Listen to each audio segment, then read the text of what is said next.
Hey everybody, thanks for stopping by. Hello. This time I'm going to share with you the thrillers that are in my movie collection. And I know a lot of people combine their horror movies with their thrillers, but I don't. For me, they're totally two separate genres. You know, horror movies, you have creatures and aliens and the occult and serial killers and ghosts and supernatural and all that stuff. Thrillers are more psychological terror, emotional and mental, and about bad places and or bad people that are afflicted upon the main characters. And it usually involves a mystery of some sort that is either discovered or unraveled and or investigated or all of the above. So let's get started. Okay, first up we have Apt Pupil. I love this film. I believe this film is out of print. It's pretty rare. This is an adaptation of Stephen King's novella, and it's pretty kind of split down between people who read the novella and people who didn't. And it's always the case with people who have read the original source material and it's adapted into a film. They're very rarely ever happy with it. I'm in the camp of the people who did not read the novella. It came out after I stopped reading Stephen King novels. But this is an amazing film. It stars Ian McKellen and Brad Renfro. And what it's about is it's about a teenage boy who finds out that a Nazi criminal is living in his neighborhood, hiding out and living in his neighborhood. And he researches it and finds proof that it's actually him, and then he confronts him with it. But instead of turning him in to the authorities, he blackmails him with the knowledge that he has in order to learn about his experiences during World War II at the concentration camp that he ran. So, long story short, this is so brilliant. It is so brilliantly done. The performances were excellent by both of them. But what happens is it's really centered around evil. The theme is about evil, and it's been like the long-standing debate about whether or not evil is something that is taught, something that is learned, or if you're born evil. I'm a believer that all three are true. And so what happens is Ian McKellen's character, after so many years of pretending to be someone else because he's hiding out in the States under another name, etc., etc., he hasn't been able to be himself, and by being forced to relive all of his experiences by telling him all the stories and all the dirty, nasty, ugly details, he slowly starts to become himself again. You know, the mask slowly comes off, and he plays it so well. It is bone chilling as you see him slowly start to change, as his real personality slowly starts to come out. And it's in the things he says and how he says it and how his facial expressions change as he's telling these stories. It is unbelievably creepy. And then you match that on top of what he's telling this kid, the stories, you know. So then on the other end of the spectrum is this kid. And that whole thing about whether evil is taught or learned or if it's incarnate is reflected in the kid, because the more he listens to his stories, he slowly starts to change. I mean, many times he goes back and forth between being totally horrified and disgusted at what he's done and hating him for it, and then other times he's intrigued, and he goes back and forth, up and down with it, and it is so creepy. Because it makes you wonder, is he becoming evil, slowly becoming evil and being influenced by this man and his stories? You know, it's like, can you become evil by being exposed to it? And then you also begin to wonder, is there something about him that's deep buried inside that he didn't realize about himself that's being pulled out by listening to it. It is so well done. Their performances are excellent. So if you've never seen this movie, try to check it out. It's very rare because the theme of it is kind of controversial, and obviously the topic of the concentration camps and all that is a very sensitive subject. So I think it was very controversial when it came out, but it's an excellent film. So I highly recommend it. Apt Pupil. Okay, so next up we have Below. I love this film. This film takes place during World War II on an American submarine. And what happens is this American sub is sent to assist and help a sub that has been attacked by a German sub, and either to defend and help them or to rescue any survivors because their boat has been hit. So the story extends from there, and a handful of people are brought onto the ship, including a woman. And for anybody who is seafaring or know anything about it, like since the beginning of sea travel, you know, for whatever reason, having a woman on a boat or a ship was bad luck. So that adds to it in the beginning because they all freak out. They're like, great, we're in war and we have a woman on the ship. We're all doomed, you know.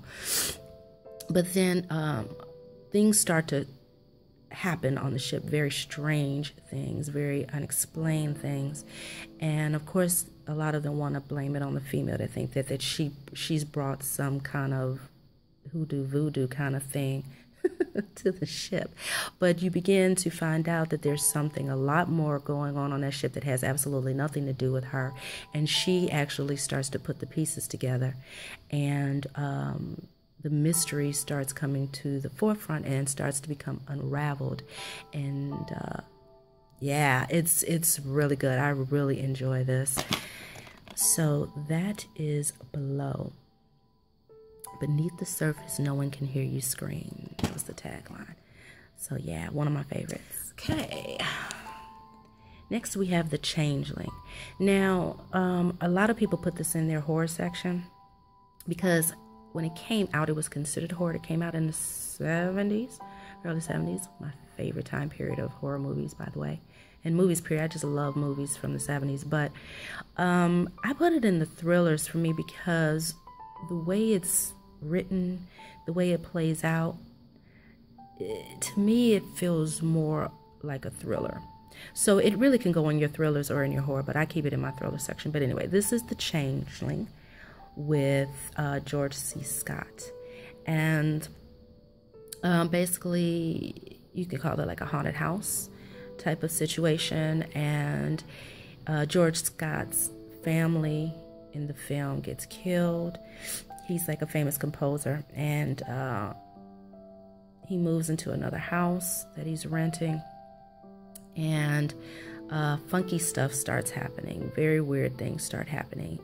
And he starts to find out that it's related to a child or something in the house. And then he begins to investigate. And there you go. The mystery gets discovered and the mystery begins to unfold. And in the middle, you have a lot of little scary, chilling, disturbing things that happen along the way. So that's The Changeling. Okay, next up is one from my Asian collection. I actually keep this with all of my Asian horror films, but this is a thriller. This is The Chaser, and as you can see, this is the import. For people who have learned about me, whenever I buy foreign films, I like to get the original imports. Anyway, I love this movie. Again, this is called The Chaser, and this is a Korean film. And it is based on a true story. This came out in 2008. And this is based on the true story that happened over a course of time about a real serial killer in Korea. And I believe they captured him in 2005 or 2006, but it was one of those years. But he had been murdering people for like 20 years. I mean, not 20 years. He had murdered about 20 people or so. And the deal with the serial killer is this: he would locate, rich people who had homes like in the ritzy parts of town.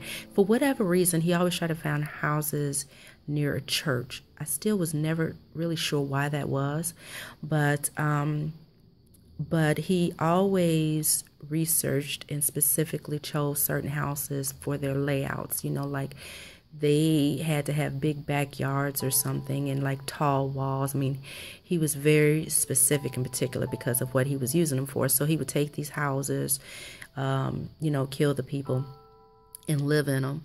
And not only was this a source for him to live, but it also was used as his killing ground.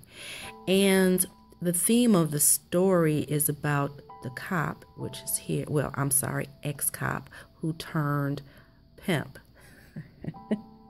Saying that out loud sounds so crazy, but it's true. It was an ex-police detective whose career went really south. Something happened, and I think it had something to do with like his temper and his aggressiveness. He was one of those kind of detectives that would get the criminal by any means necessary, and I think it caught up with him, if I remember.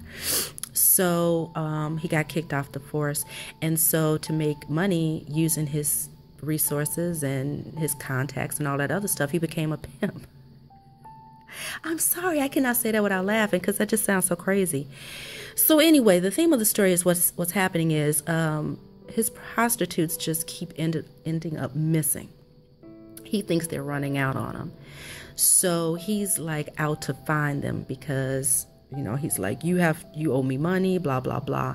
And so he starts looking for them. And then being the ex-detective that he is, he starts putting pieces together and he realizes that all these prostitutes, they all responded like to the same call. They went all to the same phone number. So he starts to track them down as well as the client, so to speak, and thinking if he finds the client, he'll find his girls, because now at this point he thinks the client has kidnapped them and stole them to use for himself, not realizing that this guy is actually a serial killer. And it is just phenomenal. So the chaser obviously is reflected about him chasing him down. And then at some point it kind of turns, because it's not only just about finding him, but hoping to save the last prostitute that was sent out. So it is so good. So that's The Chaser. Okay, the next one up is The Confession. And I'm sorry, you have to forgive me. I'm battling a cold that just refuses to leave me. But here we have The Confession with Kiefer Sutherland and John Hurt. And I love this film. It's like a drama / thriller, but for me it's definitely a thriller because something is going on with Kiefer Sutherland, but you don't know what it is. And the story behind this is that Kiefer Sutherland is an assassin and John Hurt is a priest. Kiefer Sutherland shows up at his church and in confession, and he wants to give confession to the priest.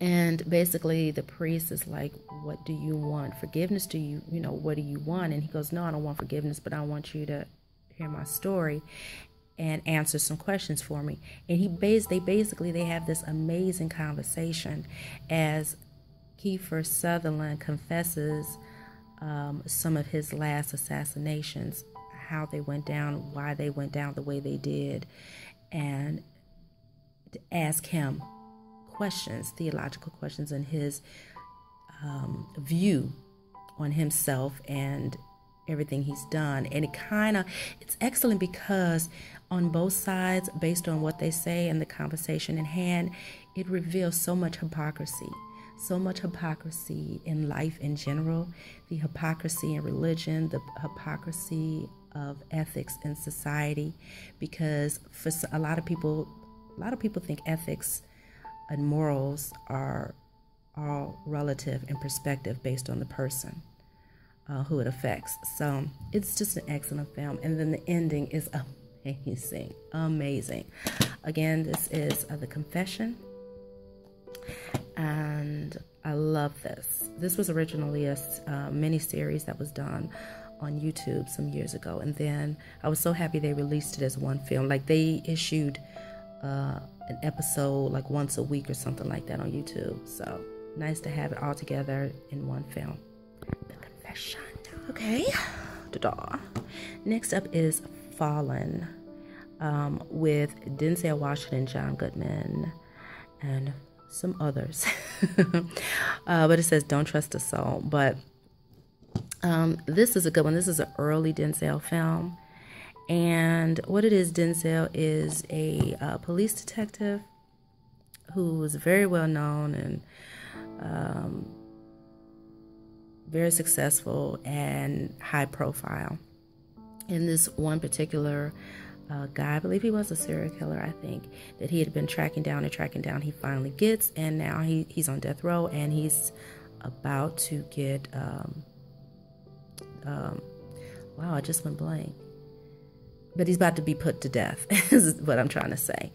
So upon doing that, he says some hoodoo voodoo chant, and then after he is put to death, strange, very, very strange things start to happen. And basically he called upon like some demon or something to give him the ability to survive death, but in order to do so, he has to live in other bodies because now his soul does not have a body. And so what happens is he jumps from person to person and committing crimes. And it's very chilling because you never know where he is and what body he's in. And I believe, if I remember, he transfers from body to body by touch. You know, like he could just walk by you, bump into you, and he can jump into your body. It's just as simple as that. But there's this thing that he always does. The serial killer, he had this thing, like he always sang this song. This one particular song he would always hum or sing aloud. And so you would kind of know. He was basically taunting Denzel. Just taunting him and messing with his head and affecting the people around him and the people he cared about. He basically was like torturing him and punishing him by doing this. And he would always give himself away just before he would jump into another body by singing this song or speaking to him in a way he always spoke to him. Because after a while, like from him tracking him down, they ended up having this very weird, perverse relationship. Like they knew each other, you know, they're like on the first name basis kind of thing. But it's really good to see how Denzel starts to figure out a way how he can trap him or track him down. So yeah, it's called Fallen. Next up we have Frailty. And this stars Bill Paxton, Matthew McConaughey, and Powers Booth. I love this. This is actually Bill Paxton's directorial debut, and he did an excellent job. What this is about is there was a killer called the God's Hand Killer. And then it got real quiet, and no one had heard from him again. No one could ever track him down. The police department never found him. Then suddenly the God's Hand Killer has returned. And I don't want to give too much away. Again, this is one of those movies that you should not research too much, should not ask too many questions about. You need to watch it for yourself because you really, really, for all the people that I know who have seen it, we still tend to talk about it. It's one of those movies where it makes you think and make you really wonder and question, is it what we really think it is or is it something else? And basically, what I would say is this. Bill Paxton plays the father of two sons. Matthew McConaughey plays one of the sons as an adult. And he's a good father. I believe his wife had passed away or something, so he's raising his sons by himself. And great father, great kids, you know, never did anything wrong, works hard. One day he has an experience, something happens. He believes God has come to him spoken to him and has chosen him as his, I guess, as his hand, hence the name God's hand, to lay down punishment on the wicked.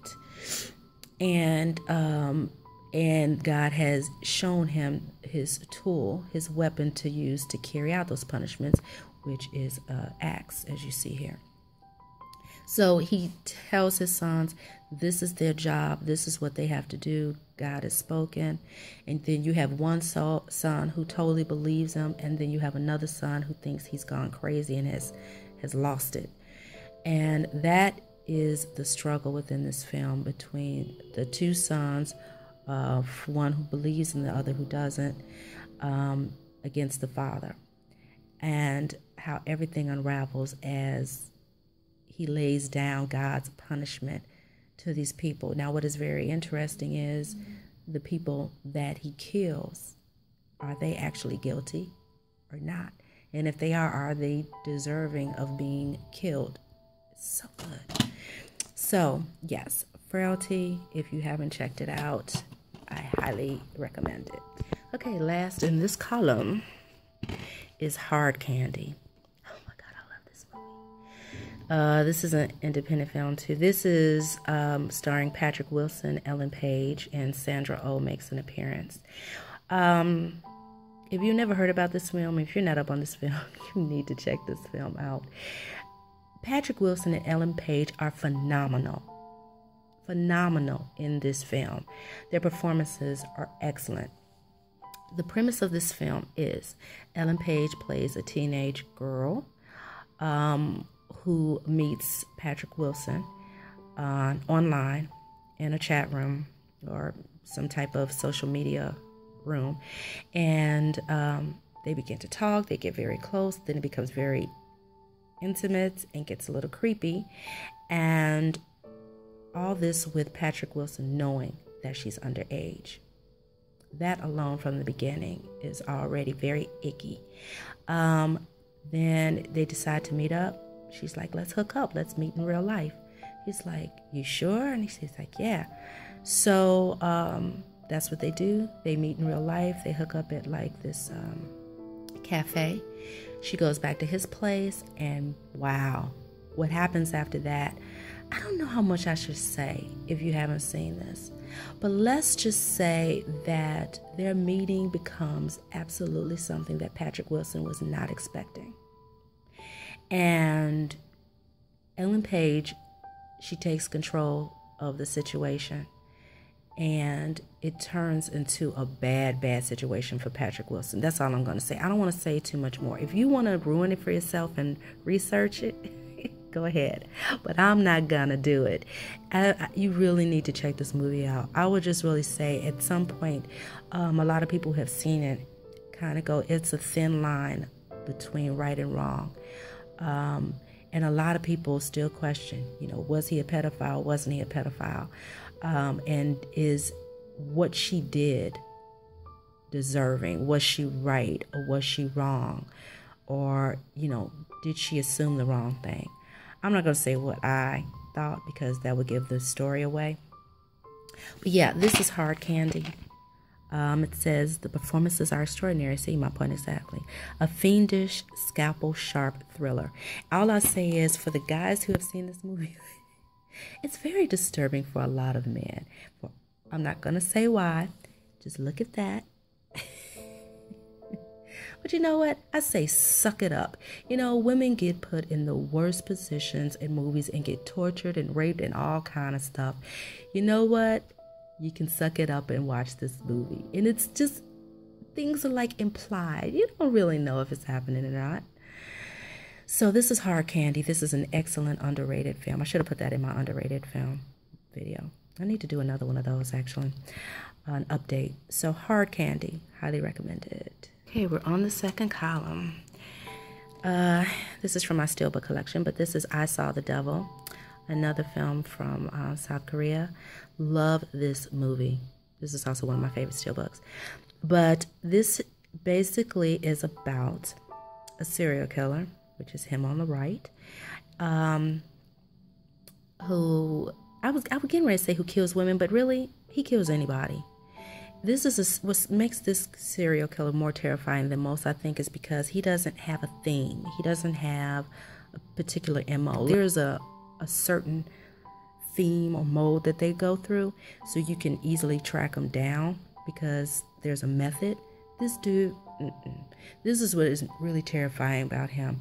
He kills for whatever reason, at whatever time. You never know if you're going to tick him off or set him off, or if there's something about you that catches his eye. He's very unpredictable, and those kind of people are terrifying. And here on the left is Lee Byung-hun, I love, who plays like a special agent. And basically, while speaking to his fiancée on the phone, she gets stranded. There's a snowstorm, and her car either stops or gets stuck or something, and she's waiting on a tow, and he's speaking with her on the phone. And like literally after she hangs up with him, this guy appears with a tow truck to help her, or a truck to help her, and she trusts her instincts and knows something about this dude isn't right, and she refuses his help, kindly refuses. She's like, no, I'm waiting, it's okay. And you know, regardless of that, he decides to take her and kill her. And I won't get any further into the story, but it sets him on a rampage like no other. It's like, how far will you go for someone that you love? And how close can you get to that line of crossing over? You know, it's like that whole thing, two wrongs don't make a right. But what this guy does, he doesn't only, the detective or a special agent doesn't just hunt down this serial killer. I will say this, though, he does find him. And when he does find him, he doesn't arrest him. He doesn't even just straight kill him out of vengeance. He tortures this man. He sets him up repeatedly for torture to make him suffer for all the suffering that he's done, not only to his fiancée, but to anyone else he's ever killed. And then it's somewhere along the line, the story turns and the script flips. It is so good. But I do have to say, this movie is not for everyone. I'm not a person who loves a lot of gore or a lot of uber violence. That's not my thing. So for me to say that I love this movie is telling you how powerful a film this is. The ending is one of the most powerful endings I have seen in a long, long, long time. But it is very violent. So if you don't have a stomach for that, and you're very sensitive to very disturbing images and violence and things like that, no, this isn't for you. But it's just an excellent film. It's haunting. The cinematography is phenomenal. The music is amazing. And the actors' performances were outstanding. So I highly recommend it. There's the back. So anyway, I Saw the Devil. Okay, next up is Misery. I don't think I really need to explain this because who doesn't know Misery? But Misery is the film adaptation of a Stephen King novel. It stars James Caan and Kathy Bates. James Caan plays a best-selling novel of a character called Misery. And Kathy Bates is his biggest, bestest fan of all time. He gets into an accident while driving in a storm, or he like slips on ice or something. She finds him in a car wreck. She takes him in, takes care of him, and then all hell breaks loose. Let's just say, that's all I'm gonna say. Yeah. It's a classic. If you haven't seen it, why not? Check it out. Misery. Okay, next up we have Mr. Brooks with a cool lenticular cover. Nice. And this stars Kevin Costner and Demi Moore. And this is just, I love it because it shows you with two faces, and there's a reason for that. Mr. Brooks is a man who's a successful businessman, loving husband and father, and on the side he has a serial killer. That's why you have the two faces. A brilliant lenticular.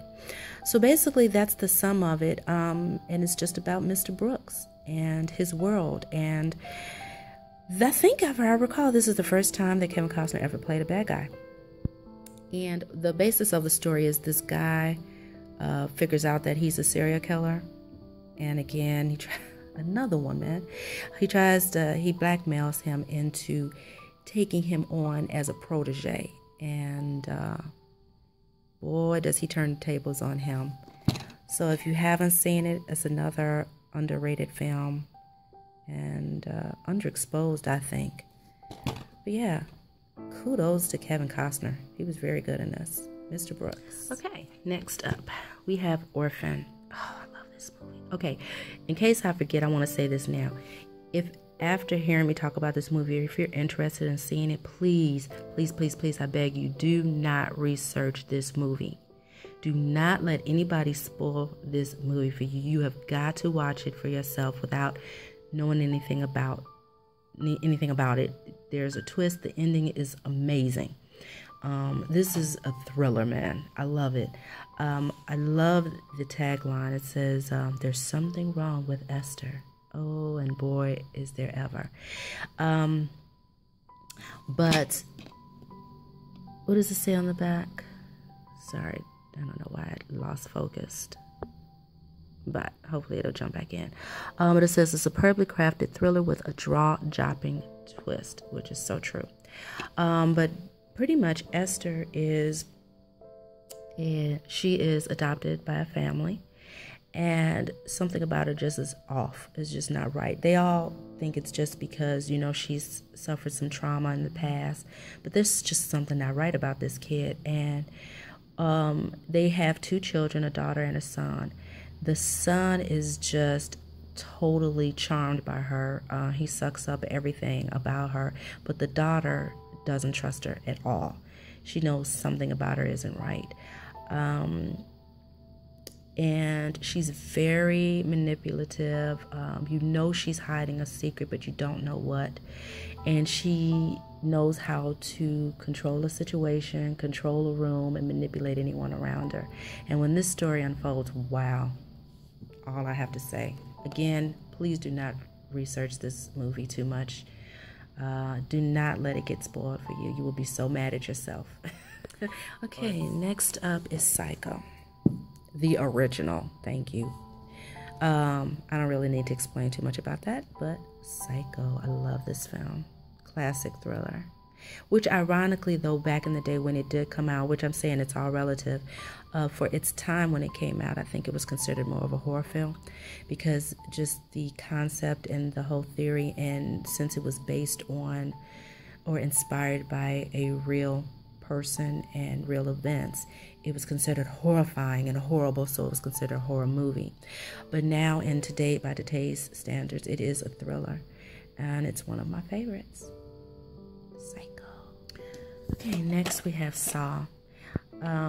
This is replacement case. I have to get another one where this is like matted, so you don't see that because it's a clear slipcover. But I kept it because I like it. Yeah, I just realized I still have to get the Blu-ray for this. All of my order of preference when Blu-rays came out and I started upgrading everything, horror movies come first, and sci-fi and thrillers.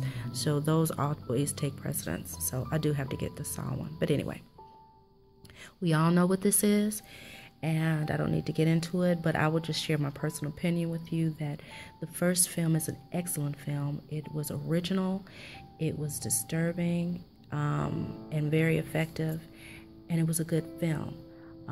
It just got tainted after that, when the movie studio was like, it's a cash grab, let's keep making more of them. And no offense to the people that love Saw, I know it has a huge fan base, but it totally turned into something other than what the first film was. It just turned into torture porn, which isn't my thing. So in my opinion, the first film is the best film, and it's an excellent thriller.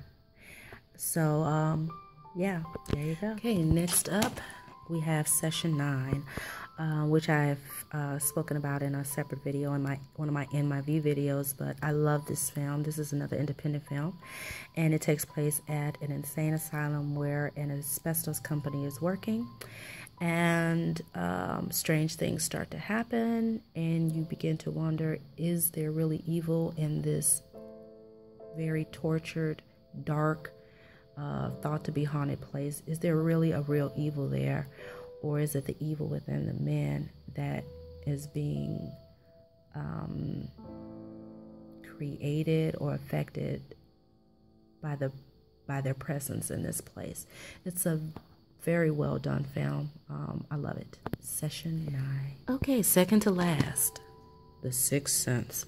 I don't really need to get into this because everybody knows The Sixth Sense, but I love this film. I mean, obviously it loses some of its weight after you've seen it the first time and you learn about the twist and see the ending, but it does not take anything away from it just being an excellent film. You can still watch it and enjoy it. And every time I watch it though, because after you learn the twist and you watch it again, you can see the things that you didn't catch the first time and you see a totally different film. And I love that. So I still think this is one of Bruce Willis's best performances. The Sixth. Okay, the last one is The Skeleton Key. I love this film. I personally think this is Kate Hudson's best film. I love it. She was so good in this. This takes place in New Orleans, and Kate Hudson plays what's the word? It's like a caregiver. She's not a nurse. The word of it will not come to me right now. But she works in communities or like a hospital where the elderly are, who are sickly, and most of them are close to dying, and she takes care of them. She gets tired of caring about the people, and then they die, and then they're just not treated with respect and everything because it's a business. So she wants to leave, and she gets this job at this house being a caregiver for the husband of this woman on this plantation home in New Orleans. And she is told that the house is haunted and that it caused her husband to have a stroke. And Kate Hudson doesn't believe it, obviously, but things start to happen and things start to unravel, and it is so good. I think it is a totally underrated film. So you got New Orleans, you got plantations, you got voodoo, you have creepy music. Just, it has so much ambiance and style to it. I love it. I love anything that takes place in New Orleans. I think it has something to do with my background, but I love it. So The Skeleton Key. Okay, there you go. Wrapping it up. Thank you, everybody. And new videos are coming soon. Bye-bye. Bye-bye. See you soon.